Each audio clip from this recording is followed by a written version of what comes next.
اور اگر آپ متحدہ مجلس عمل کو اگر ایک طرف ہم کرتے ہیں جو کہ تمام دینی جماعتوں کا اتحاد تھا، تو ہماری 3rd پوزیشن تھی ووٹ کے حساب سے، جو ووٹ کا تناسب تھا۔ اس کے بعد یقیناً دے در پہ معاملات ہمارے ساتھ ہوتے رہے، دہشت گردی کے واقعات تھے، قتل و غارت گری کے واقعات تھے، اور ایک ملک کی جو موجودہ صورتحال ہے وہ بہت کریٹیکل ہوئی۔ تو ہم نے سوچا کہ کیوں نہ جس طرح ہم نے دینی معاملات کے اندر آگے بڑھ کر دہشت گردی کا مقابلہ کیا، اور اسی طریقے سے ہم سیاست کے میدان میں آ کر فل فلیش طریقے سے اپنا ایک رول اور اپنا کردار ادا کریں، ایک محب وطن پاکستانی کا جو کردار ہے اس پاکستان کے لیے۔ یقیناً ہمارے آباء و اجداد کی قربانیاں تھیں اس پاکستان کے لیے، اور ان کا بھی خواب تھا کہ اس پاکستان کو ایک فلاحی ریاست بنائے۔ اس خواب کو لے کر اب ہم نے باقاعدہ اس کا نام پاکستان سنی تحریک، کیونکہ آج نظریہ پاکستان کو بھی نقصان پہنچایا جا رہا تھا، اور یہ ہمارے اکابرین کا خواب تھا، اور انہوں نے جو یہ نظریہ دیا تھا 2 قومی نظریہ، یقیناً آج اس کے تحت ہم نے اس سیاست میں باقاعدہ عملی طور پہ قدم رکھ رہے ہیں، اور انشاءاللہ تعالی کوشش کریں گے کہ اپنا کوئی کردار ادا کر سکیں۔ اچھا، آپ کی جماعت بنیادی طور پہ دینی جماعت،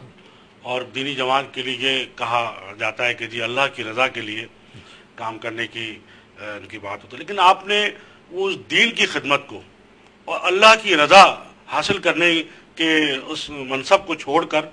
اگر سیاست کے منصب میں یا سیاست میں جو آنے کا ایک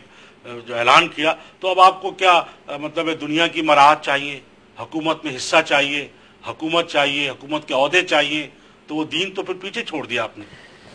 دیکھیں، اللہ اور رسول کی رضا کے لیے تو آج بھی ہم کام کر رہے ہیں، اور یقیناً قیامت تک کام کرتے رہیں گے جب تک ہمارے جسم میں ہماری روح موجود ہے۔ جو ہمارے احساس ہے،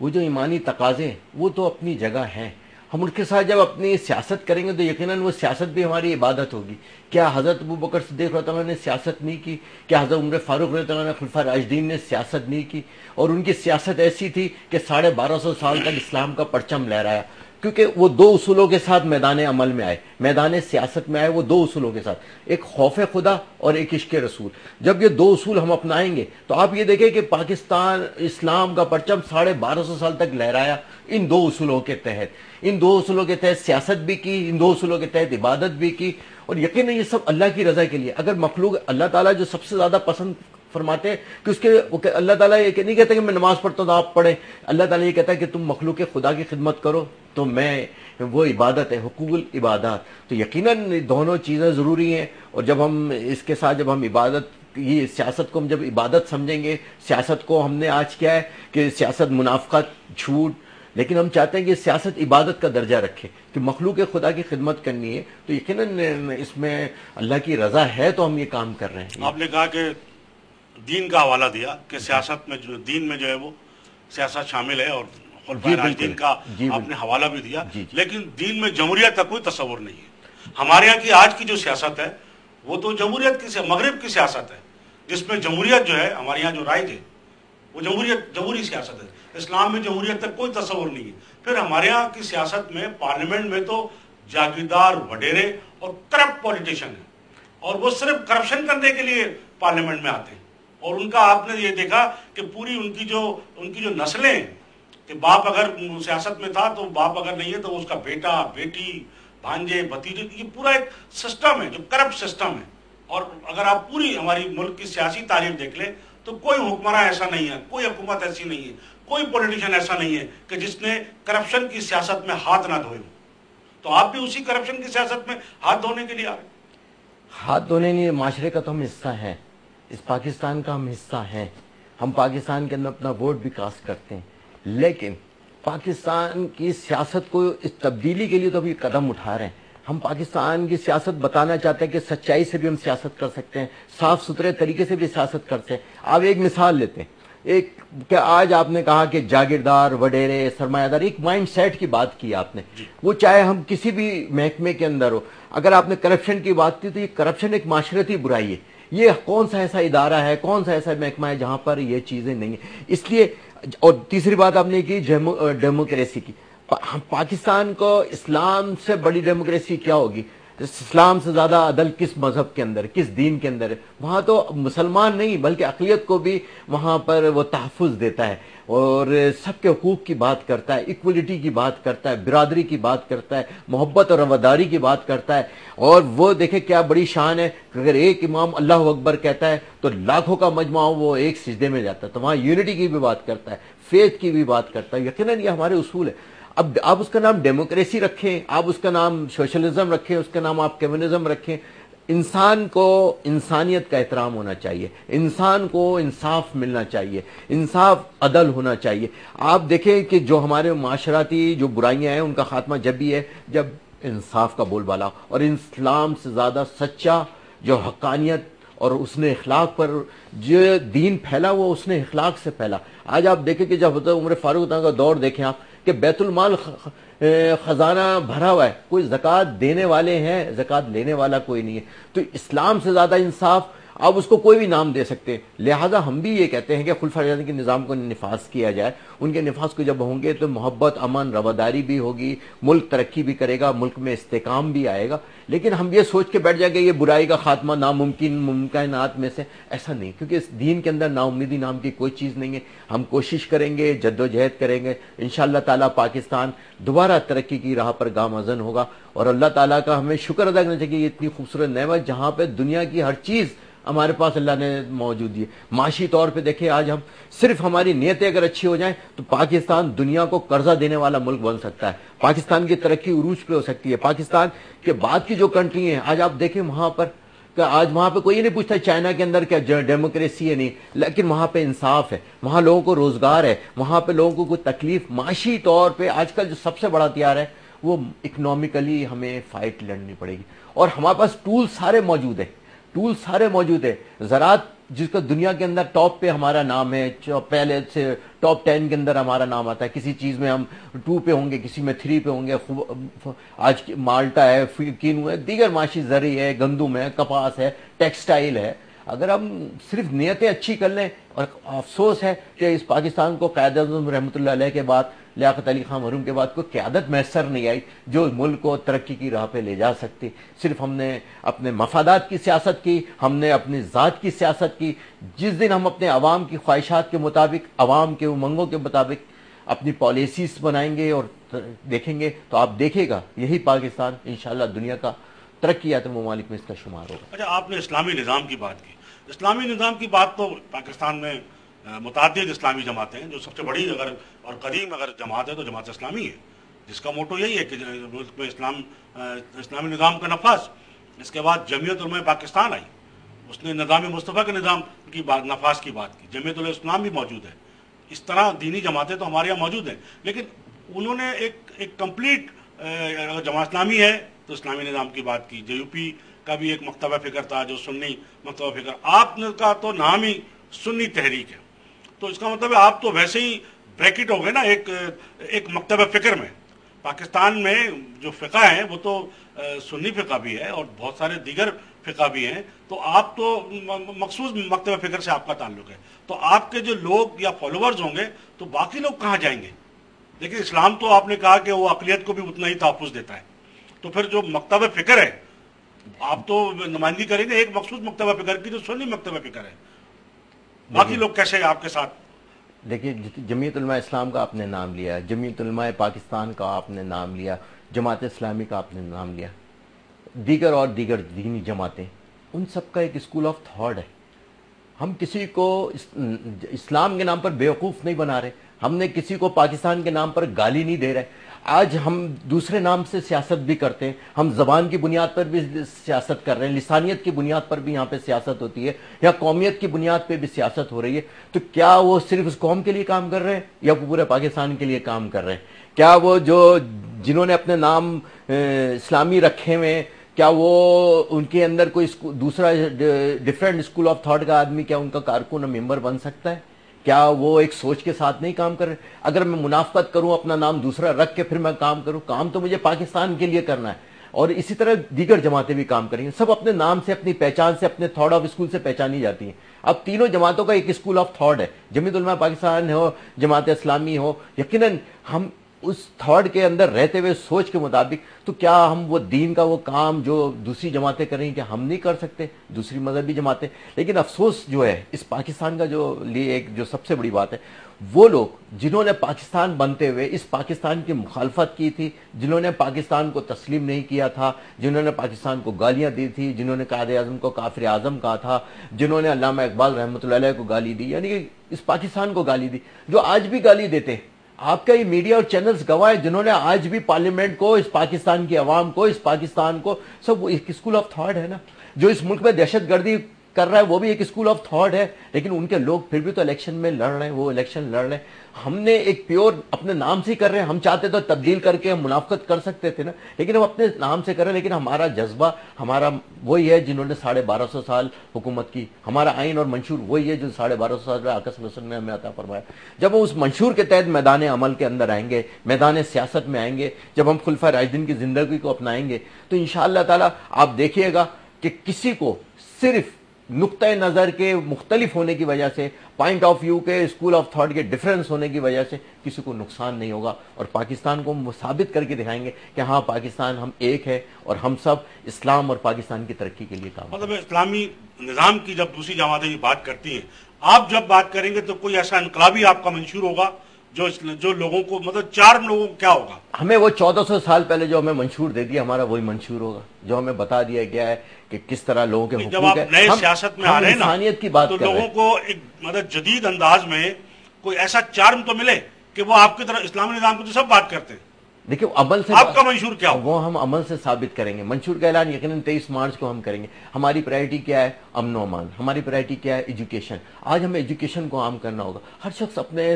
سوچ کے مطابق کام کرے، لیکن وہ اپنے دائرے کار میں جب ہوگا تو نقصان نہیں ہوگا۔ لیکن تو نقصان کب ہوتا ہے، فساد کب ہوتا ہے؟ جب آپ اپنے نقطہ نظر کو کسی پر امبوز کرنے جاتے ہیں، چاہے وہ اسلحے کی بنیاد پر کریں، چاہے وہ فنڈنگ کی بنیاد پہ کریں، لیکن جب آپ نقطہ نظر اپنے اخلاص کے ساتھ میدان میں لے کر جائیں گے، اور جب عمل آپ دکھائیں گے، آپ کے عمل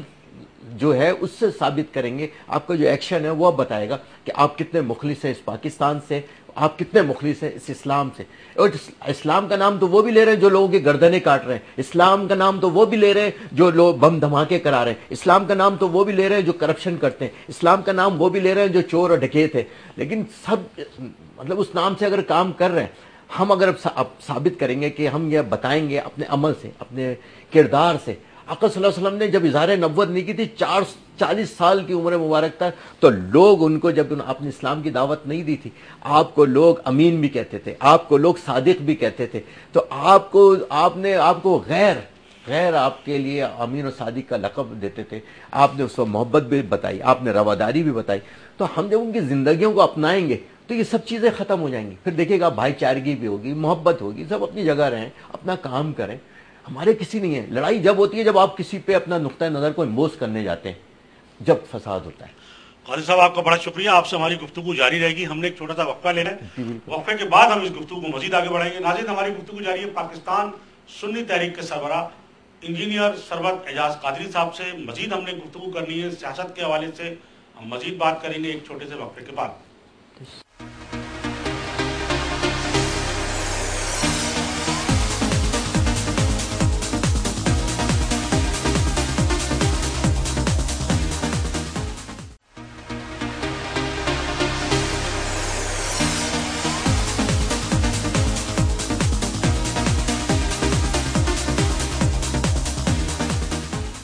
ویلکم بیک ناظرین، ہماری گفتگو جاری ہے پاکستان سنی تحریک کے سربراہ ثروت اعجاز قادری صاحب سے۔ قادری صاحب ہمیں ایک اور آپ سے یہ سوال کرنا ہے کہ کہا جاتا ہے کہ ایم کیو ایم کو کاؤنٹر کرنے کے لیے پہلے جو ہے وہ ایم کیو ایم حقیقی بنائی گئی، اور جب ایم کیو ایم حقیقی وہ نتائج نہیں دے سکی مطلوبہ اداروں کو، تو اس کے جواب میں ایک سنی تحریک بنائی گئی، اور سنی تحریک میں ایم کیو ایم حقیقی کے کئی کارکنوں نے پناہ بھی لی، اور شہر میں جو صورتحال رہی اس میں بھی سنی تحریک کا حصہ بتایا جاتا ہے۔ آپ ہمیں ذرا سا اگر اس حوالے سے جو کلیریفیکیشن ہے وہ ہمیں کر سکیں کہ صحیح صورتحال کیا ہے۔ میرے خیال ہے، میں تو یہ سمجھتا تھا کہ اس سوال کی اس وقت تو اب گنجائش ختم ہو گئی ہے، اس لحاظ سے کہ آدھا حصہ تو واپس چلا گیا، اور آدھا حصہ دوسرے بھائی کے پاس چلا گیا ہے۔ تو دونوں نے حصہ آدھا آدھا بانٹ لیا ہے. میرے خیال ہے اب اس سوال کی گنجائش نہیں ہے, لیکن آپ کی مطمئن کرنے کے لیے یہ بتاؤ کہ سن 1990 میں سنی تحریک کا وجود آیا ہے, اور اس وقت سنی تحریک کا جو وجود آیا تو وہ آپ کے بھی نالج میں ہے کہ کیا دہشت گردی تھی. ضیاء الحق صاحب نے دو چیزوں کی بنیاد رکھی تھی, ایک فرقہ واریت کی اور ایک لسانیت کی. اس دور میں ان مذہبی تنظیموں کو کاؤنٹر کرنے کے لیے یہ کام کیا گیا تھا. اگر جے او پی کے پاس یہ سیٹیں تھیں, 70 کا الیکشن ہو اس کے اندر یہ سیٹیں سب تھی, اس کے بعد نظام 85 میں نظام مصطفیٰ گروپ کے پاس یہ سیٹیں آئیں, تو یہ مسلسل رہی ہے اور یہ ہمیشہ سے گڑھ رہا ہے کراچی اہل سنت کا, اور ایک ایک وقت میں 2 سیٹیں بھی جیتے ہیں ہمارے قائدین. تو یہ تو ایک,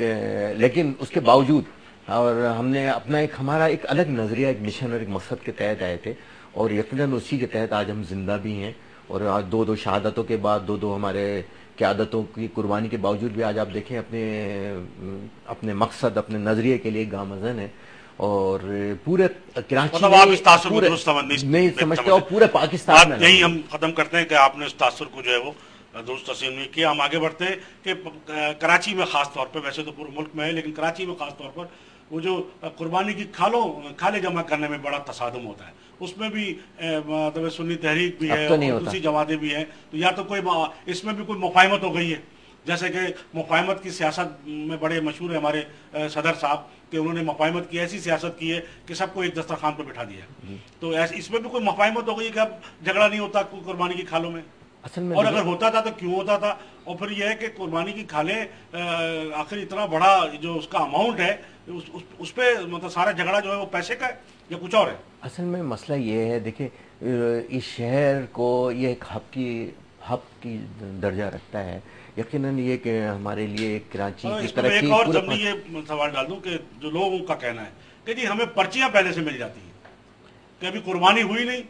جس گھر کے باہر کوئی جانور بنا دیکھا وہاں پرچی آ گئی, اور پرچی بھی ایک نہیں کئیوں کی آ جاتی, تو وہ بیچارہ پریشان ہے کہ بھائی قربانی میری نہ ہو جائے کہیں. یہ بہرحال وہ تو باقی دوسری پرچی والے جواب دیں گے, لیکن آج اس شہر کو ایک محبت کی ضرورت ہے, اس شہر کی آگ کو ٹھنڈا کرنے کی ضرورت ہے. اگر یہ ہمارا اقدام غلط محسوس کرتے ہیں آپ کہ ہم نے مفاہمت کے ساتھ محبت کے رشتے کو قائم کرنے کی کوشش کی ہے, کہ ہم یہ دیکھیں کہ کون سی وہ قوت ہے جو کراچی کو ڈسٹیبلائز کرنا چاہتی, اس کے کیا مفادات ہیں شہر کے ساتھ, وہ کیوں اس کراچی کو ڈسٹرب کرنا چاہتے ہیں. کیونکہ جب آپ کے اور ہمارے مفادات ایک ہیں, جب ہم آپ اس ملک کی ترقی کی بات کرتے ہیں, ہم پاکستانی ہونے کی بات کرتے ہیں, اسلامی تشخص کی بات کرتے ہیں, تو پھر ہمیں اس ملک کی ترقی کے لیے, اس ملک کے لیے, اس عوام کی سوچوں کے مطابق کام کرنا ہوگا. جہاں تک رہا یہ ایک تھا کہ ہمارے اکابرین نے ہمیں بٹھا کر یہ کہا, ہم نے بھی یہ سوال کیا کہ یہ کیوں ہوتا ہے, یہ جب جس کی ہم مرضی پہ چھوڑ دیں عوام کی, کہ عوام کس کو منتخب کرتی ہے, عوام کس کو پرچی پہ دیتی ہے, ایک سلسلہ ہے, وہ یہ نیک کام ہے, وہ جس کے تحت بھی کرنا چاہے, جس کو بھی کرنا چاہے, دینا چاہیں دے سکتے ہیں. اور ہم کوشش یہی ہے ہماری, اور ہم امن کا جھنڈا لے کر نکلے. تو جب یہ خون خرابہ ہو رہا تھا تو ہم سب کے پاس گئے, ہم جماعت اسلامی ہو, ایم کیو ایم ہے, جی ایس سندھ ہے, دیگر تنظیمیں, دیگر جتنی ہیں, اے این پی ہے, ہم سب کے پاس گئے کہ نہیں آؤ اس شہر کو مل کر آباد کریں, اس میں ہم سب کے مفادات ہیں, ہم سب یہاں مل کے رہتے ہیں. تو کوشش کر رہے ہیں انشاءاللہ تعالیٰ, دیکھیے گا کہ یہ بہت جلد انشاءاللہ آئندہ آنے والے وقتوں کے اندر بھی بیٹھ کر اسی طرح ہم فیصلے کریں گے شہر کے مفاد میں. آپ کی جماعت کی آمدنی کا بنیادی ذریعہ بھی قربانی کی کھالیں اور چندے ہیں؟ نہیں, ہمارے اس یا پھر ایک تاثر یہ بھی ہے کہ بعض دینی جماعتوں کو غیر ملکی امداد بھی ملتی ہے, تو آپ کا جو پورا فنڈ ہے وہ ان چندے جو ہیں اس پر مبنی ہے, قربانی کی کھالوں پر مبنی ہے, یا آپ کو بھی کسی غیر ملکی امداد کی سے فنڈ کوئی ایسا ہے؟ ہمیں یقیناً بیرونی ملک سے امداد ملتی ہے, مدینہ شریف سے, اور وہ آقا کی وہ امداد ہے, وہ جو ان کی نظر کرم ہے وہ ہماری امداد ہے ٹوٹل. اور دوسرا راہ جہاں تک کھالوں کی اور زکوٰۃ کی بات ہے, اس سے ہمارے جتنے اہل سنت خدمت کمیٹی کے کام ہیں, ویلفیئر کام ہے, راشن کی تقسیم ہے, افغانستان کا زلزلہ ہو, کشمیر کا طوفان ہو, دیگر معاملات میں جہاں بھی ہم اپنا رول پلے کر سکتے ہیں وہاں ہم کرتے ہیں. تو یہ جو ہمارے زکوٰۃ اور خیرات کی فنڈنگ ہے یہ ہماری لگتی اس میں یوز کرتے ہیں ہم ایک ایسی کے اندر. باقی ہمارے مخیر حضرات ہیں جو ہمارے ساتھ تعاون فرماتے ہیں, اور الحمدللہ اس تعاون سے اپنے ہمارے معاملات تنظیم کے چل رہے ہوتے ہیں. کتنے فلاحی ادارے آپ کے چل رہے ہیں, کتنے اسکول ہیں, کتنے اسپتال ہیں, مطلب جو آپ کا جو یہ سارا فنڈ ہے, یقیناً آپ نے کہا کہ خدمت کے ادارے آپ کے تقریباً ہمارے 50 کے قریب جو ہیں یہ اپنے کلینکس ہیں، ہاسپٹلس ہیں، جیسے ابھی کلفٹن کے اندر 50 ان کی تعداد، ان کی تقریباً 50 کے قریب تعداد ہے۔ آڈٹ ہوتا ہے سارا، آڈٹ ہوتا ہے، آڈٹ رپورٹ موجود ہے، بلکہ آڈٹ کے اس میں پچھلے 2 سال سے تو یہ گورنمنٹ نے بہت اچھا ایک سسٹم کیا ہے کہ صرف ان تنظیموں کو پاس ایشو ہوں گے، ان تنظیموں کو پرمیشن ملے گی جو اپنا باقاعدہ آڈٹ رپورٹ جمع کرائیں گے، وہ گورنمنٹ کے پاس۔ جو کراچی میں اسلحے کی سیاست کا بڑا مشورہ ہے، اور اس میں ظاہر ہے اور بھی کئی جماعتیں آتی ہیں، تو سنی تحریک کا بھی نام آتا ہے کہ جی اسلحہ تو ان کے پاس بھی بہت ہے، اور پچھلے دنوں شاید کوئی ایک کارروائی ہوئی تھی، رینجرز کے نے آپ کے کچھ کارکنوں کو اسلحے سمیت پکڑ لیا تھا، بعد میں دباؤ پڑا تو وہ پھر چھوڑ بھی دیے گئے۔ اصل مسئلہ یہ ہے کہ مسئلہ صرف اس شہر کا، اس ملک کا المیہ یہ ہے کہ جو اصل دہشت گرد ہیں، جو اوریجنل دہشت گرد ہیں، جنہوں نے اسلحے کی بنیاد یہاں رکھی، جنہوں نے دہشت گردی کی یہاں بنیاد رکھی، چیف جسٹس صاحب نے جو یہاں پر ایکشن لیا تھا وہ سو موڈا ایکشن اس لیے لیا تھا کہ یہاں پہ 100 خون کی ندیاں بہائی جا رہی تھی، 100 انسانوں کی جانیں لی جا رہی تھی، 100 گاڑیاں یہاں پہ جلا رہے تھے۔ دہشت گردی تو آپ کی 1990 سے پہلے تھی، اب ہم آج دہشت گردی کے 1990 کے اندر لوگوں کی لاشیں کاٹ کاٹ کے لٹکائی جاتی تھی، 1990 کے اندر لوگوں کو جان سے ان کے جینا ان کا دوبر کیا ہوا تھا، وہ 1990 سے پہلے تو سنی تحریک کا وجود ہی نہیں تھا، تو وہ دہشت گرد کون تھے؟ اور جس کی فوٹیج موجود ہے، یوم عاشورہ کی فوٹیج موجود ہے، 12 مئی کی فوٹیج موجود ہے، وکلوں کا زندہ جلانے کی فوٹیج، لوگ گواہ موجود ہیں، یعنی شاہد موجود ہے، ہم ان کے اوپر کوئی کارروائی نہیں ہے۔ ہم جب تک دہشت گردوں کو آکسیجن دینا بند نہیں کریں گے اور اوریجنل جو صحیح دہشت گرد ہے، جنہوں نے دہشت گردی کی اس ملک میں، شہر میں بنیاد رکھی ہے، ہم اس طرف توجہ نہیں دیں گے، ہم کبھی اس ملک سے دہشت گردی کو ختم نہیں کر سکتے۔ 3550 دہشت گرد پکڑ کے رکھے ہوئے، ماسٹر مائنڈ بھی اس کے اندر اریسٹ ہے، پوچھے نا، بتائیں، حکومت سے جا کے پوچھے کہ کون دہشت گرد ہے، کس کا کام ہے ان دہشت گردوں کو؟ ہم عدالتوں سے کون ریلیز ہوتا ہے، سٹی کورٹ سے کون چھڑا کے لوگوں کو بھاگ رہا ہے، عدالت یہ جو آپ کے بینک ڈکیتیاں ہو رہی ہیں، یہ کون ملوث ہے؟ کیا آپ کو، مجھ کو نہیں پتا، اس دنیا میں سب کو پتا ہے، اس میڈیا کو بھی پتا ہے، اداروں کو بھی پتا ہے، لیکن دہشت گردوں کے خلاف ہم کارروائی نہیں کر سکتے۔ کون لوگ ہیں جن کو جیلوں کے اندر سزائے موت ہوئی ہے اور وہ سزائے موت کے انتظار میں بیٹھے ہوئے، اس میں ایک بھی سنی تحریک کا نام نہیں، ایک بھی اہل سنت کا نام نہیں ہے۔ شہر میں جو اسلحے کی فراوانی، صورتحال یہ ہے کہ عام آدمی، ٹیکس پیئر کے پاس تو اسلحہ نہیں ہے، لیکن غیر قانونی اسلحہ جو ہے، یعنی وہ لائسنس بھی اس کو حاصل نہیں ہے، لائسنس کا اسلحہ بھی اس کا حاصل نہیں ہے شریف آدمی کو، لیکن لوگوں کو غیر قانونی اسلحہ حاصل ہے۔ ہم یہی کہتے ہیں، تو یہ یا تو ایک عام تاثر شہریوں کا یہ کہ یا تو اس شہر کو اسلحے سے مکمل پاک کر دیا جائے، کسی قسم کا اسلحہ نہ ہو، لائسنس کا بھی نہ ہو، یا پھر سب کو اسلحہ لے دیا جائے، ہم تو شہر یا پھر سب کو اسلحہ دے دیا جائے، سب کو دیا جائے۔ ہم تو شہر کی بات نہیں کرتے، ہم تو پورے ملک کی بات کرتے کہ کراچی خالی کوئی پاکستان سے الگ شہر نہیں ہے، کراچی میں زیادہ پرابلم، لیکن کراچی میں پرابلم ہے تو کراچی میں جہاں سے اسلحہ آتا ہے تو وہ جو روڈ اور راستے ہیں تو وہ تو کراچی سے باہر ہیں، اگر آپ روک ایک سکتے ہیں۔ تردیدی بیان جاری کیا اے این پی کے ایک رہنما نے کہ جی کراچی میں اسلحہ خیبر پختونخوا سے نہیں آتا، جہاں سے بھی اسلحہ آتا ہے، جہاں سے بھی اسلحہ آتا ہے تو یہ ہمارے اداروں کو پتا ہے، جہاز سے آتا ہے یا شپ سے آتا ہے، جہاں سے بھی جہاز سے اسلحہ آتا ہے وہ ہمارے ان اداروں کی ڈیوٹی ہے، ان کی رسپانسبلٹی ہے، وہ ہمارے ٹیکس کا حصہ ہے، ہم آدھا ٹیکس کا حصہ ہمارے انتظامی امور کے اوپر ایجنسیوں پہ لگتا ہے۔ اسلحے کو پاک کرنے کے لیے اگر کوئی مہم آپ ایسی شروع کریں گے، دوسرے لوگوں سے بات انشاءاللہ کریں گے، ہم بالکل ویلکم شہر کو اسلحے سے پاک کیا جائے، بالکل کریں، موو چلائیں گے، آپ باقی لوگوں سے ہی بات کریں گے، سب سے بات کریں گے۔ ہم تو یہ کہتے ہیں کہ جو لوگ ہیں، آپ جو جیسے بھی آپ نے کہا ٹیکس پیئر ہیں، اور سب نے ہم نے رکھا، ہم تو اس پہ آگے بڑھ کر انشاءاللہ 2 قدم آگے بڑھ کے کام کرنے کے لیے تیار ہیں، لیکن اس کے لیے ایک ول چاہیے، اس کے لیے یقیناً فیصلے کی ہمت و جرت چاہیے۔ وہ فیصلہ کرنا خالی ہم تحریر منہ سے تقریروں کے ذریعے نہیں ہوتا۔ آپ مجھے بتائیے کہ 3500 دہشت گردوں میں سے کتنے لوگوں کو سزائے موت دی گئی ہے؟ بتائیں وہ سانے نشتپار کے دہشت گردوں کو آج کہاں ہیں؟ آج بتائیں 12 مئی کے دہشت گرد کہاں ہیں؟ بتائیں آج بکلا کے زندہ جلانے والے لوگ کہاں ہیں؟ بتائیں وہ جو 186 کارساز کے اوپر لوگوں کو زندہ، جو بم دھماکے کے اندر جو جسم کے ٹکڑے اڑا دیے گئے، وہ کہاں ہیں؟ آج وہ جو لوگ اس پاکستان کو گالیاں دے رہے ہیں، جو اس پاکستان کی ترقی کے مخالف ہیں، جو پاکستان کے ادارے تباہ کر رہے ہیں، ہمارے لیے ان کے پاس کوئی قانون نہیں ہے، ہم اس کو کوئی کچھ نہیں کہہ سکتے، اور نہ ان کے لیے کوئی سزا ہے۔ آج صوفی محمد دیکھیں جو پاکستان کا سب سے بڑا دہشت گرد ہے، لیکن آج اس کے لیے کوئی سزا نہیں ہے۔ تو اسی طرح دیگر لوگ ہیں، دیگر تنظیمیں ہیں، آج ان کو کھلی چھٹی ہے، کون سے ادارے کے تحت، کون سی ایک ابھی آپ پچھلے دنوں اگر آپ نے چینل پہ خبر پڑھی ہے، وزیر داخلہ کے حوالے سے ہی چلیے وہ خبر، 7 تنظیموں کا ذکر آیا ہے جنہوں نے ابھی ڈفرنٹ نام سے اپنے اکاؤنٹ کھولے، یہ چینلز کی خبر ہے، کہ ڈیفرنٹ نام سے انہوں نے اپنے چینلز اپنے اکاؤنٹس کھولے ہیں. اب بتائیں جب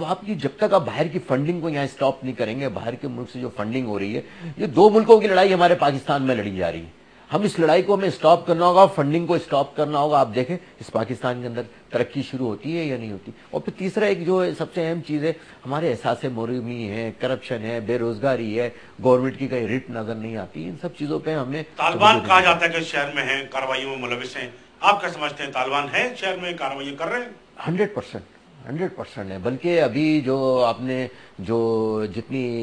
سی آئی ڈیز کی رپورٹ اگر آپ نے پڑھی, اسٹڈی کی ہو, تو اس میں آپ نے دیکھو کہ جو بینک ڈکیتیوں کے اندر جو لوگ جو فوٹیج ملی ہے, ان میں وہ لوگ ملوث ہیں. ہم یہی تو پوچھ رہے ہیں کہ یہ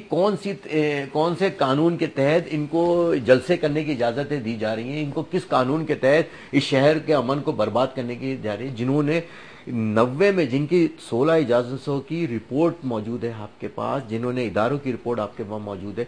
وہ ایک مجھے انہی کے ایک آدمی نے یہ کہا, جو ٹی وی کے ایک چینل پہ میں دیکھ رہا تھا, کہ اس وقت جب یہ فساد افغانستان کا ہوا تو امریکہ کو ہم نے افغانستان کے حوالہ کر دیا. اب اللہ رحم کرے اس پاکستان پہ کہ اب یہ کس کے حوالے ہوتا ہے, اللہ نہ کرے, اللہ نہ کرے. ثانیہ نیشنل پارک میں آپ کے سنی تحریک کے قائدین نے جو ہے وہ جام شہادت نوش کیا, ان کے ابھی تک قاتل پکڑے گئے؟ یہاں محترمہ کے قاتل نہیں گرفتار ہوئے, یہاں پہ لیاقت علی خان کے قاتل آج تک گرفتار ہوئے. میں نے یہ تو بتایا اس ملک کا سب سے بڑا المیہ یہی ہے کہ رول لگتا جو ہے 4 سال بعد انہوں نے رپورٹ کا اعلان کیا ہے, لیکن آپ تو اپنے قائدین سے کی قاتلوں کے لیے جو ہے وہ جدوجہد کر رہے ہیں. لیکن ہمیں یہی ادارے ہی کریں گے نا, کون کرے گا؟ کوئی ڈیڈ لائن آپ نے کوئی ادارے دیں گے؟ کہاں تک پہنچی اس کی جو انویسٹیگیشن ہے؟ انویسٹیگیشن میں 117 کے قریب اس کے اندر گواہ ہیں, جس میں ابھی تک صرف ایک گواہ کا بیان ہوا ہے, نمبر 1. نمبر 2, رحمت حسین جعفری صاحب جو اس کے جج تھے, ان کا ٹرانسفر کر دیا اندر NC. نمبر 3, جس کے جو انویسٹیگیشن آفیسر تھے ثناء اللہ عباسی, ان کا ٹرانسفر کر دیا گیا لاڑکانہ. ہمارے جب ہم خود مخلص نہیں ہیں ہمارے لوگ کہ ہم یہ سوچیں ہمارے ادارے کہ نہیں, اگر ہم رول آف لا کا کریں گے, گورنمنٹ کی ریٹ کو قائم کریں گے, دہشت گردوں کو سزائیں دیں گے, تو پھر دہشت گردی کو آپ روکنے میں آپ کو مدد ملے گی. جب آپ کسی دہشت گرد کو کوئی سزا ہی نہیں دیں گے, دہشت گرد کو تو کہا ہے میں 1 مہینے بعد 2 مہینے بعد اس نے ایک فارمولا فٹ کیا ہوا ہے, اس کا مائنڈ سیٹ ہے مجھے 1-2 مہینے کے اندر اندر ریلیف مل جائے گا اور میں باہر آ کے پھر وہی اپنی دہشت گردی کروں گا. جب تک ہم 18 امینڈمنٹ کرتے ہیں, ہم 20 امینڈمنٹ کرتے ہیں, رات بیٹھ جاتے ہیں, میرے مفادات ہوتے ہیں, میں رات میں عدالت بھی سج گئی, رات میں پارلیمنٹ بھی سج گئی. ریمڈ ڈیویس کو اگر ریلیز کرنا ہے تو عدالت بھی بیٹھی ہے, عدالت بھی فیصلے کر رہی ہے. وہ ریمڈ ڈیویس جو 4 پاکستانیوں کو مارتا ہے, اس کو کس قانون کے تحت ہم نے پاکستان سے باہر بھیجا؟ تو جب تک ہم یہ مفادات کی سیاست کو ختم نہیں کریں گے, مصلحت پسندی سے ہم بالاتر ہو کے نہیں سوچیں گے, میڈ ان پاکستان پالیسیز نہیں بنائیں گے, پاکستان کے عوام کے مطابق کے خواہشات کے مطابق اپنے پالیسیز کو نہیں بنائیں گے, تو کبھی بھی آپ اس ملک سے دہشت گردی کو ختم نہیں کر سکیں گے, ملک کو ترقی کی راہ پر لے جا نہیں سکیں گے. میمو اسکینڈل کو کیسے دیکھ رہے ہیں آپ؟ اس میں کیا آپ کو نظر آتا ہے کہ ہے یہ حقیقت؟ میں اس میں ایک اس طرح کہتا ہوں کہ عدالت کے فیصلے پر ہمیں انتظار کرنا چاہیے. عدالت کے بعد فیصلے کے بعد پتہ چلے گا کہ یہ میمو گیٹ تھا کہ مامو گیٹ تھا. دوسرے جو توہین عدالت کیس ہے وزیر اعظم پر, اس کو آپ کیسے دیکھ رہے ہیں؟ وزیر اعظم ایک طرف تو یہ کہا جا رہا ہے کہ عدالتوں کے پاس یا سپریم کورٹ جیسی اعلیٰ عدلیہ کے پاس کوئی اور کیسز نہیں ہے ان کے علاوہ. اصل میں کوئی بھی کیس ہو, وزیر اعظم کا کیس ہو یا ڈفرینٹ کوئی بھی کیسز ہو, ہم یہ کہتے ہیں ہر ادارے کو اپنے مطابق ادارے کار میں رہتے ہوئے کام کریں, نمبر 1. نمبر 2, اسلام کے اندر تو کوئی کسی کو غریب ہو امیر ہو سب کے لیے ایک ہی قانون ہے اسلام کے اندر. یہی تو ہے رواداری اسلام کے اندر, یہی تو ہے یہ رول آف لا. یہ دیکھیں کہ حضرت عمر فاروق خلیفہ وقت ہے, حکمران ہے, لیکن عدالت میں اپنے آپ کو پیش کرتے ہیں. تو ہمیں بھی ان فیصلوں کو مد نظر رکھتے ہوئے یقیناً اگر کوئی اس میں چیزیں ہیں ہمیں تبدیلی لانی چاہیے, اور کسی کو عدالت سے استثنا نہیں ہونی چاہیے, بلکہ سب کو روایت قائم کی ہے, بہت اچھی, ایک دفعہ نہیں 2 دفعہ پیش. جی بہت اچھا ہے, اور میرے خیال ہے وہ فیصلے کا احترام بھی کریں گے. اور یہ چیزیں ہیں جب ہم ایک دوسرے کا احترام کرنا سیکھیں گے, ہم ایک دوسرے کے اداروں کا احترام کرنا سیکھیں گے, تو یقیناً یہ بہت جلد آپ دیکھیں گے پاکستان ترقی کی راہ پہ گامزن ہو جائے گا. ٹھیک ہے ابھی ہمیں تکلیفیں آ رہی ہیں کیونکہ اس وقت پاکستان کے جو ایشو ہے ہمیں اس کے طرف آنا ہوگا. پوری قوم اس وقت یہ دیکھ رہی ہے کہ میرے مسائل کب حل ہوں گے، پورے پاکستان یہ دیکھ رہا ہے کہ مجھے انصاف کب ملے گا، میں بھی انصاف کا طلبگار ہوں، میری 2 قیادتیں اس دنیا سے چلی گئی، میرے 63 جنازے رکھے ہوئے تھے، ہم نے امن محبت اور آئین کا راستہ اپنایا، محبت کے ساتھ رہے، کسی کے گھر کسی کی گاڑی کو آگ نہیں لگائی، ہم نے صرف یہ دیکھا کہ عدالت ہمیں کب انصاف دے گی۔ یہ غریب آدمی بھی انصاف کا طلبگار ہے، اس غریب کے پاس کوئی پیسے نہیں ہے کروڑوں روپے کہ وہ جا کے عدالتوں میں بڑے بڑے وکیل آپ بھی عدالتوں سے شاکی ہیں؟ بالکل ہے، یقیناً ہے، عدالت کو ابھی بہت سارے کام کرنے، صرف چیف جسٹس صاحب کا نام ہی خالی عدالت نہیں ہے، عدالت سپریم کورٹ بھی ہے، سیشن بھی ہے، ہائی ہے، لوور میں جا کے دیکھیں کیا ہو رہا ہے، وہاں تو بہت بری حالت، بہت بری حالت ہے، غریب آدمی کو انصاف نہیں مل رہا ہے، اس کو پھر اپنے شعبے کو ٹھیک کرنے کے لیے کچھ کرنا چاہیے، بالکل کرنا چاہیے، ان کو وہاں جو ایکشنز ہیں وہ ان کو نچلی سطح پر دینا چاہیے، اور یقیناً وہ ایک کوشش کر رہے ہیں، اور ہم یہ سمجھتے ہیں یہ پانی کا پہلا قطرہ ہے چیف جسٹس صاحب، امید ہے لوگوں کو، لیکن اور جو مہم چلی تھی اس میں ہمیں یہی تھا کہ جب چیف جسٹس صاحب آ جائیں گے تو لوگوں کو روزگار بھی مل جائے گا، چیف جسٹس صاحب ہوں گے تو لوگوں کو انصاف مل جائے گا، جی، اور ہم نے تو ابھی تک وہ 4 سال میں کسی اس میں انصاف کے معاملے میں کچھ نہیں ملا۔ ایک آپ نے چونکہ پاکستان سنی کونسل تشکیل دی، اس کا باقاعدہ اعلان کیا سیاست میں آنے کا، اور 23 مارچ کو مینار پاکستان سے جو ہے اپنے پہلے سیاسی جلسے کا آپ آغاز کرنے جا رہے ہیں، جی، کیسے آپ دیکھ رہے ہیں کہ مینار پاکستان جو یقیناً پاکستان کا لاہور جو ہے وہ دل کہلاتا ہے، ایک بڑا شہر ہے، آپ نے کراچی کی بجائے تو لاہور کا انتخاب کیا سیاست کو باقاعدہ سٹارٹ لینے کا، تو کیا اس کی آپ کی توقعات ہیں، امیدیں ہیں، کیا تیاریاں ہیں، اور کس طرح آپ پنجاب میں جو ہے وہ اپنی جماعت کو جو ہے وہ پھیلا سکیں گے؟ ایک تو سب سے پہلے یہ کہ اس وقت سنی تحریک الحمدللہ پورے پاکستان کے اندر تقریباً 350 آفیسز ہیں، 350 400 کے قریب بڑھ گئے ہیں، تقریباً 40-50 جس میں سے 230 کے قریب اس وقت پنجاب میں دفاتر ہیں، ہمارے مین سیکریٹریٹ مین مرکزی دفتر بھی ہمارا ایک لاہور کے اندر ہے، چاروں صوبوں میں، اور یقیناً یہ ایک ہمارا ایک ٹرائل بھی ہو رہا ہے، یہ ٹیسٹ ہے ہمارا کہ ہم اس پہ دیکھیں گے، ہم سے جو ہم منشور لے کر جا رہے ہیں اس قوم کے پاس، جو ہم ایک سوچ لے کر اس قوم کے پاس جا رہے ہیں، جنہوں نے ہمیں 90 سے لے کر 2012 تک ہماری زندگی کو دیکھا اور قریب سے دیکھا، ہماری قربانیاں دیکھی، جنہوں نے صرف پاکستان اور پاکستان کی بقا، پاکستان کی سلامتی اور عوام کی خواہشات کے مطابق اپنی زندگیوں کو کیا، اور یقیناً اس وقت ہم اپنے اساس ذات بھی ذاتی طور پہ میں اپنے یقیناً وہاں ظاہر کریں گے اور اپنا منشور بھی پیش کریں گے، اور امید ہے اللہ کی ذات سے کہ انشاءاللہ داتا کی نگری کے اندر انشاءاللہ تعالی لوگ مایوس نہیں کریں گے، کیونکہ بڑے زندہ دل لوگ ہیں، اور جو ایک چیز ہے بڑی زرخیز ہے، مطلب بڑا عشق ہے، محبت ہے، دین سے ایک لگاؤ ہے، یقیناً اس تمام تبدیلیوں میں یہ ایک بہت بڑا کردار ہوگا۔ الیکشن میں آپ حصہ لیں گے، کیا انتخابی ایڈجسٹمنٹ ہوگا، کسی کے ساتھ اتحاد کریں گے، سولو فلائٹ ہوگی، کیا آپ کی توقع امکانات ہیں؟ یقیناً ابھی ہم کہنا چاہیے کہ ابھی ہم نے ایڈمیشن لیا ہے، تو یقیناً اس کورس پورا کرنے میں ٹائم تو لگے گا، لیکن اس کورس کے درمیان آپ کی وہ کہتے ہیں نا کہ کون سی ایسی قریب ہے جو آپ کے نظریات سے، آپ کے مزاج سے اور آپ کے پروگرام سے قریب تر جماعت ہو کہ جس سے آپ کوئی ایڈجسٹمنٹ کر سکیں؟ اصل میں بہت بیفور ٹائم ہے، اور یہ وقت پہ ہماری جو ٹوٹل آپ کا ہوگا کہ آپ بالکل تنہا نہیں، ہم انشاءاللہ کسی کے ساتھ اشتراک سے بھی لڑ سکتے ہیں، تنہا بھی لڑ سکتے ہیں، یہ وقت کے تحت فیصلہ کریں گے، اس وقت کے جو حالات ہیں، اس وقت کے جو سینیریو بنے گا، اس میں کون سی کہاں جماعت جاتی ہے، کس کی کیا ہوتی ہے، بس شرط یہ ہے کہ ہمارے اس جماعت کے ساتھ جو ملک کے عوام کو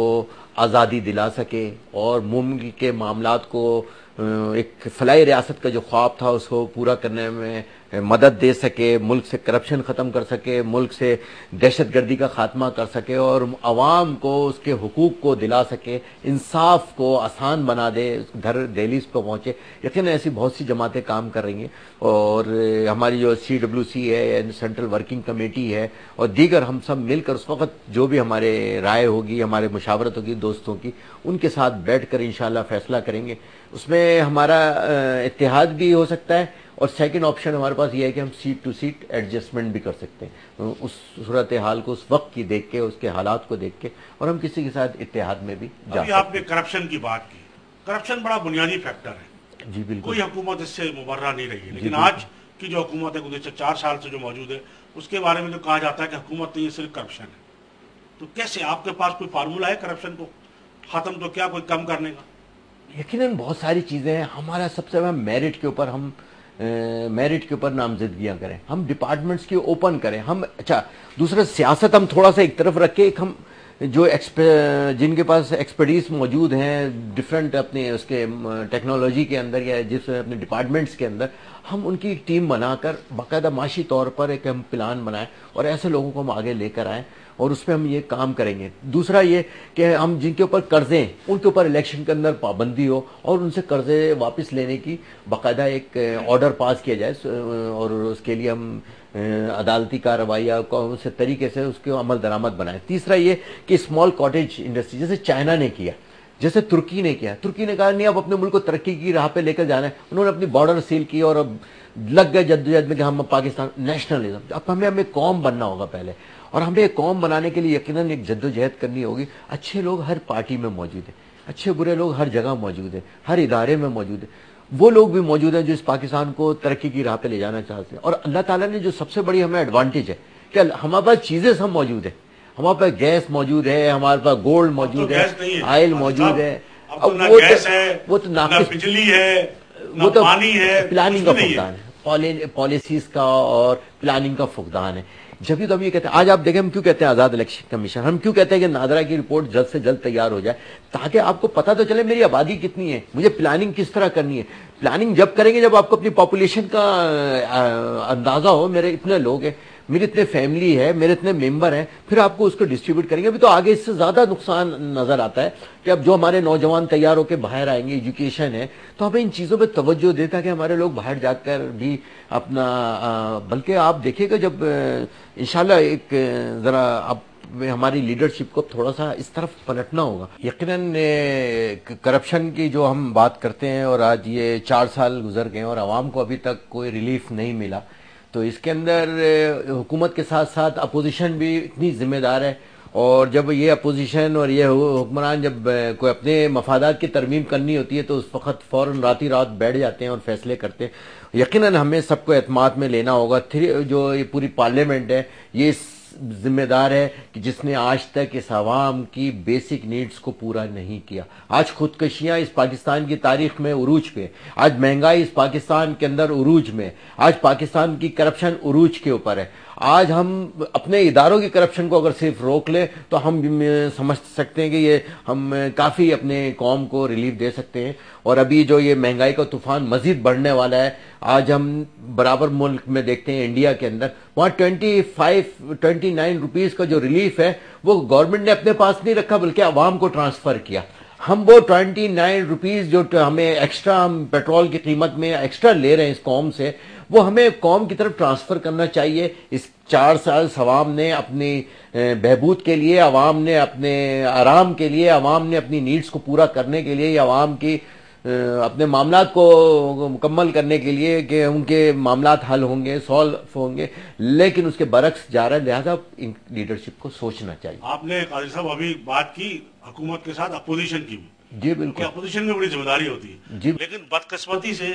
پاکستان میں یہ ایک ایسا دور حکومت آیا ہے کہ جہاں اپوزیشن نام کی کوئی چیز نہیں ہے، حکومت ہی حکومت ہے. فرینڈلی اپوزیشن مرکز میں تھی تو فرینڈلی اپوزیشن تھی، جی. اور سندھ میں تو کوئی اپوزیشن ہی نہیں ہے سرے جی سے، بالکل، اور پنجاب کا بھی یہی حال ہے. جی بالکل. تو یہ جو آپ نے بات ذمہ داری کی تو یہاں تو ہے ہی حکومت، اپوزیشن کا کہیں رول ہی نہیں ہے. ہم اپنے اگلے سوال کی طرف آتے. ایک جماعت بنی جس کا نام رکھا گیا دفاع پاکستان کونسل، جس میں مختلف سیاسی بھی اور خاص طور پر مذہبی جماعتیں شامل ہیں، اور وہ پاکستان کے دفاع کے لیے نکل پڑی ہیں. تو کیا ایسی اس وقت یعنی اس سے پہلے کبھی کوئی دفاع کی ان کو خیال نہیں آیا، اب وہ ایک دفاع کی کے لیے اچھا وہ سمجھ رہی کہ شاید مطلب ہمیں جو نظر آ رہا ہے کہ جی کراچی میں ایک جلسہ کر دیا، پنڈی میں ایک جلسہ کر دیا، تو یہ پاکستان کا دفاع ہو رہا ہے. تو سمجھتے ہیں آپ کو یہ پہلی بات تو یہ کہ آپ بھی ایک مذہبی جماعت کے سربراہ ہیں، آپ کیوں نہیں ایسی دفاع پاکستان کونسل میں شامل نہیں ہوئے کہ آپ پاکستان کا دفاع نہیں چاہتے، اور وہ جماعتیں کیسا دفاع کر رہی ہیں پاکستان کا؟ یقیناً سب سے پہلا سوال تو یہ ذہن میں اٹھتا ہے کہ دفاع کا کام پاک فوج کا ہے یا ان کا ہے. ٹھیک ہے، پہلا سوال. اگر یہ فوج کی جو ہم فوج کو اتنا بجٹ ہمارا ہے وہ اس ملک کے دفاع کے لیے ہم خرچ کر رہے ہیں نا. دوسرا جب یہ اسٹیج سجایا گیا تھا اس کے 90 کے اندر 80 کے اندر 79 80 کے اینڈ میں اور 90 تک یہ آپ نے دیکھا قتل و غارت گری وہی دور تھا کہ یہ اسلحہ ہمارے ملک میں انٹر ہوا کلاشن ہیروئن جو ہم جانتے نہیں تھے بیفور 80 اور اس کے بعد یہ چیزیں انٹروڈیوس کرائی. تو اس وقت تو اس ریڈ ایلیفینٹ کو فنش کرنے کے لیے ہم نے لال ہاتھی کو ختم کرنے کے لیے وائٹ ایلیفینٹ کا ساتھ دیا. اس وقت جہاد بھی جائز ہو گیا پورے دنیا بھر کے دہشت گرد ہم نے یہ جمع کیے اور اس کے بعد ہم نے یہ کام کیا. ہمارا یہ سوال ہے کہ کیا یہ دفاع پاکستان جو اپنے یہ بنی ہوئی ہے یہ وہ لوگ ہیں آج دوبارہ اسٹیج سجائے. اللہ رحم کرے کہ جب اس وقت اسٹیج سجا تھا تو امریکہ پاکستان میں وہ افغانستان میں انٹر ہو گیا تھا اور اس نے اپنے سارے چارج سنبھال لیا تھا. اب اللہ رحم کرے ان لوگوں سے کہ یہ پاکستان کو کس کے حوالے کرنا چاہتے ہیں, ان کا کیا منصوبہ ہے اور ان کے پیچھے کون لوگ ہیں, ان کی کون سی فنڈنگ ہے جس سے یہ سارے اتنا بڑے بڑے جلسے کر رہے ہیں. اور وہ یہ لوگ ہیں جنہوں نے لاشیں لٹکا کے لوگوں کی ڈالی ہے. اس وقت دفاع پاکستان کہاں تھا جب لوگوں کو خون کی ہولی کھیلی جا رہی تھی؟ اس وقت دفاع پاکستان کہاں تھا جب 35,000 لوگوں کو لاشیں لٹکائی گئی؟ اس وقت یہ پاکستان کہاں تھا دفاع پاکستان جب لوگوں کے اسکول اور تعلیمی اداروں کو تباہ و برباد کیا جا رہا تھا؟ تو ہم یہ سمجھتے کہ ہمارے ادارے جنہوں نے ان کو کالعدم کہا, جنہوں نے ان کی دہشت گردی کے سرٹیفکیٹ دیے, آج حیرت یہ ہے کہ ہمیں اس کے پیچھے ایسا لگتا ہے کہ کوئی بہت ہی مضبوط ہاتھ ہے جو ان کو پرموٹ کر رہے ہیں اور اس کے کیا مقاصد ہیں یقیناً وہ بہتر سمجھتے ہیں. لیکن ہم ایز اے پاکستانی یہ سمجھتے ہیں کہ یہ ملک کی بقا کے لیے, ملک کی سلامتی کے لیے, نظریہ پاکستان کے لیے یہ ایک بہت بڑا خطرہ ہے. اور جو افغانستان کا حال ہوا اللہ نہ کرے کہ کہیں پاکستان کا وہ انجام نہ ہو. اچھا, اس وقت جو بلوچستان کے حوالے سے بہت زیادہ لوگ فکر مند ہیں اور ہر طرف سے ایک ہی آواز اٹھ رہی ہے کہ جی بلوچستان میں جو ہے وہ پاکستان کے مخالف لوگوں کا جو ہے وہ بڑھتا جا رہا ہے. کیسے آپ دیکھ رہے ہیں صورتحال کو, کیسے ٹھیک ہوگی؟ اس میں اصل سب سے بڑی احساس محرومی ہے. ہم نے یقیناً اس کے اندر حکومت کے ساتھ ساتھ وہ سردار بھی قصوروار ہیں جنہوں نے اپنے اس صوبے کی ترقی کے لیے کچھ نہیں کیا. آج انہوں نے اپنی صوبے کی ترقی کے لیے کتنے اسکول بنائے, آج انہوں نے صوبے کی ترقی کو گورنمنٹ میں بھی رہے, ہمیشہ گورنمنٹ کے اندر رہے, لیکن انہوں نے اپنے صوبے کی ترقی کے لیے کوئی کام نہیں کیا. لیکن زیادہ ذمہ داری ہمارے ان حکمرانوں کی ہے, ہمارے ان اداروں کی ہے جو ملک کی سلامتی کے دعوے دار ہیں. ان کو یہ چاہیے کہ وہاں کی جو مین قیادت ہے, جو حقیقت میں جو وہاں نمائندگی کرتے ہیں اس قوم کی, ان کے ساتھ بیٹھ کر ان کے ساتھ ڈائلاگ کیا جائے, ان کے ساتھ مفاہمت کی جائے, ان کے ساتھ ریکنسیلیشن کی جائے اور بیٹھ کر ملک کے مفاد کے لیے ان سے بات چیت کی جائے. آپ دیکھیں گا سیاسی طور پہ اچھے نتائج نکل کر سامنے آئیں گے. اور اب یہ جو ایک فیصلہ کیا ہے اور جو ایک مسنگ پرسن کا ایک مسئلہ ہے, یقیناً ان چیزوں پہ ہمیں غور کرنا چاہیے کہ ہم نے ان کے وسائل ہیں ہم یوز کر رہے ہیں تو اس سے ہم نے اس طرح صوبے کی ترقی کے لیے کیا کام کیے, ہم نے ان کو کس طرح ہم ان کو تسلی دے سکتے ہیں. بلوچستان کا مسئلہ کوئی آج کا مسئلہ نہیں ہے. جی بالکل. ایک بات یہ کہی جاتی ہے کہ جی پرویز مشرف صاحب نے جی بگٹی کو قتل کر دیا, اس کی وجہ سے پیدا ہوا ہے. تو وہ تو ابھی کی بات ہے. یہ تو بلوچستان کا معاملہ تو بھٹو صاحب کے دور میں ہوئے تھے جب پہاڑی پہ چلے گئے تھے. اور پھر پرویز مشرف صاحب نے کوئی خود جا کے ان کو ایسا نہ کوئی ہدایت کی نہ کوئی قتل کیا. پھر وہ جو اس کا پورا منظرنامہ خود جو پرویز مشرف صاحب بتاتے ہیں تو اس میں بھی. اچھا, پھر ایک عجیب بات یہ ہے جو میں یہاں ضرور کہنا چاہوں گا کہ وہ جماعتیں جو کل تک نواب افغر خان بگٹی کی مخالف تھی, ان کو برا بھلا بھی کہتی تھی, اور اس میں بھی کوئی شک نہیں ہے کہ انہوں نے وہاں اپنی ایک ریاست کے اندر ریاست بھی بنائی ہوئی تھی جو ظاہر ہے کہ پاکستان کی فوج سے متصادم تھی اور لوگ ان پہ تنقید کرتے تھے. لیکن اب چونکہ ان کا مارڈر ہو گیا یا جو بھی ان کے ساتھ ہوا تو اب سب لوگ ان کی حمایت میں بات کر رہے ہیں اور پرویز مشرف صاحب کو تنقید کا نشانہ بنا رہے ہیں. کیا آپ کچھ بہتر درست سمجھتے ہیں؟ دیکھیں, میں اس لحاظ سے بھی میں یہ سمجھتا ہوں کہ جب ہمارا تقریباً وہاں 16 اضلاع میں سے 13 اضلاع کے اندر کام ہے تقریباً, اور میرا بڑا آنا جانا رہتا ہے اور میں بائی برتھ بھی کوئٹہ سے میرا تعلق ہے, تو میں وہاں کی نیچر وہ لوگ ملک سے پیار کرتے ہیں, ملک سے محبت کرتے ہیں, صرف ان کے ساتھ بیٹھنے کی ضرورت ہے. اور یقین مانے وہ آپ ان سے محبت سے ہاتھ آگے آپ بڑھا لیں, اچھی نیت اور اخلاص کے ساتھ آپ ان کے ساتھ ہاتھ بڑھا کے دیکھیں, انشاءاللہ تعالیٰ وہ اس سے زیادہ ریٹرن دیں گے. کیوں میں وہاں رہا ہوں, ان کے ساتھ میری پرورش ہوئی ہے, وہاں پر محب وطن ہے, پاکستان ہے. چند لوگ ہیں جو کہ آپ کے پورے پاکستان میں وہ لوگ آپ کے سواد میں انہوں نے یہی کرنا ہے جو کبھی پاکستان کے حامی رہے نہیں, جنہوں نے کبھی پاکستان کو تسلیم ہی نہیں کیا. ہم یہاں کراچی کی ٹارگیٹ ٹارگٹ کلنگ کے حوالے سے بات کر لیتے ہیں کہ یہاں پر مختلف جماعتیں متصادم رہی ہیں، سنی تحریک کے کارکن بھی جو ہے ٹارگٹ کلنگ کا شکار ہوتے رہے ہیں، تو الزام یہ بھی آتا رہا ہے کہ جی اس میں ان جماعتوں میں جو ایک دوسرے کے خلاف سفارہ رہی ہیں، سنی تحریک بھی ایک دوسرے کے خلاف سفارہ رہی. ہم نے تو ابھی تک جنازے اٹھائے اور آپ کے سامنے ہیں، تقریباً سینکڑوں جنازے اٹھانے کے بعد بھی ہم نے قانون کا دروازہ کھٹکھٹایا ہے. اور 2004 اور 2008 کے اندر آپ کے سامنے ہیں کہ 5 جنازے ہم نے ایک دن میں اٹھائے. ایون کہ ہمارے ایف آئی آر ہم لانچ نہیں کرا سکتے تھے، پھر ہم گئے اور عدالتوں کے ذریعے ہم نے ایف آئی آر لانچ کرائی. اصل مسئلہ یہ ہے کہ ہم سب کو اب سمجھنا ہوگا کہ پاکستان کو ترقی کی راہ پہ لے جانا ہے، اس شہر کی روشنی کو اگر واپس لانا ہے، ہم ایک قدم آگے ہم بڑھیں. ہم وہ جھنڈا لے کے ہر گئے. 20 سال کی تاریخ میں ہم نے وہ امن کا جھنڈا لیا اور ان کے دفتر پہ گئے، سب دفاتر پہ گئے، مرکز پہ رابطہ کیا، لندن ہوا، مطلب ہر جماعت سے رابطہ کر رہے، صرف اس لیے کہ آؤ مل کر اس پاکستان کی بقا کے لیے، مل کر اس پاکستان کی سلامتی کے لیے. اور سب سے بڑی بات بتاؤں صاحب بھائی، یہ جو شہر کے عوام ہے نا، بڑا دل و بڑا جذبہ رکھتے ہیں. خدا کی قسم صرف ایک دفعہ میں آگے بڑھنا ہے اور اچھی نیت کے ساتھ آگے بڑھ کر ہم یہ فیصلہ کریں کہ نہیں ہے، آئیں ہم اپنے درمیان سے جو بھی دہشت گردی کرتا ہے، جو ہم اس کو اعلان کریں، اس کے لا تعلقی کا اعلان کریں، آؤ ہم اس چیزوں کو ختم کرتے ہیں. بلکہ جیسے اب اس مرتبہ ہم نے چندے پہ سختی رکھی، ہم نے نہیں چندہ ہونے دیا، پابندی رکھائی ہم نے، بہت کم مطلب. تو ہم نے کیا سوچا؟ ہم نے یہ سوچا کہ کس طرح ہم اس کو عوام کو سکون دے سکتے ہیں، ہم عوام کی خواہشات کے مطابق اپنی زندگی کیسے گزار سکتے ہیں تاکہ یہ عوام ہمیں اپنے کندھوں میں بٹھا کر ہمیں اسمبلی میں پہنچاتی ہے. تو ہمیں اب ان کے مفادات کے تحفظ کے لیے، ان کی بقا کے لیے، ان کی سلامتی کے لیے، ان کی ترقی کے لیے اب ہمیں سچے اور نیک نیتی کے ساتھ فیصلے کرنے. بہت بہت آپ کا شکریہ ثروت اعجاز قادری صاحب. آپ نے یہاں جس طرح تفصیل کے ساتھ اپنا موقف بیان کیا، یقیناً ہمارے جو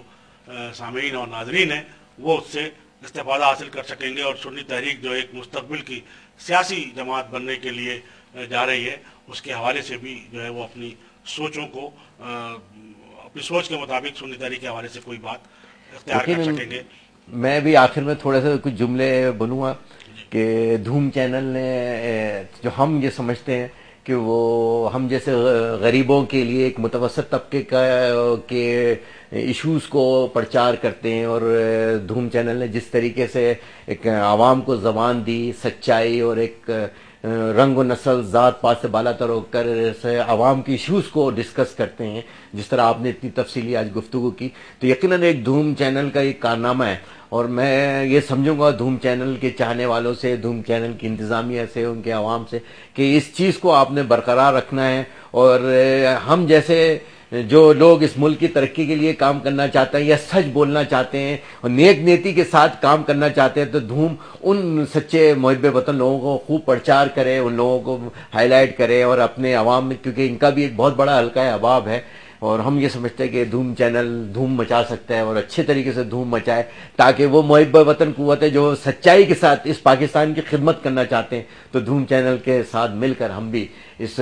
سچائی کے پرچم کو، اس سچائی کے پیغام کو عام کریں. آپ سے یقیناً ایک دفعہ پھر شکریہ کہ آپ نے. میں آپ کا بہت شکریہ ثروت اعجاز قادری صاحب. ناظرین، ہماری گفتگو جاری ہے پاکستان سنی تحریک کے سربراہ ثروت اعجاز قادری صاحب سے، اور جیسے کہ ثروت اعجاز قادری صاحب نے کہا کہ وہ 23 مارچ کو مینار پاکستان پر اپنا پہلا سیاسی جلسہ کر کے پورے پاکستان میں سیاسی طور پر سرگرم ہونے کے لیے تیار ہیں، اور ان کا کہنا ہے کہ ہم اس ملک سے دہشت گردی کا اور جو کرپشن کا خاتمہ کرنا چاہتے ہیں، اور اس کے لیے ہمارے پاس باقاعدہ پلان موجود ہے، اور ہم اس امن کی، خاص طور پہ کراچی میں امن کے قیام کی بھیک مانگنے کے لیے ہر دروازے پر جائیں گے، اور کراچی میں امن اور دہشت گردی کے خاتمے کے لیے جو ہمارا رول بنتا ہے اس رول کو ہم نبھائیں گے. صاف بات تو یہی ہے ناظرین کہ جب تک ہر فریق اور جو جتنے بھی سیاسی اور مذہبی جماعتوں کے لوگ ہیں وہ عملی طور پر اس میں اپنا حصہ نہیں ڈالیں گے، تو کراچی میں بلکہ پورے ملک میں امن اور دہشت گردی کا خاتمہ نہیں ہوگا. یہ تو آنے والا وقت ہی بتائے گا کہ ان سارے فریقوں کا عمل اس میں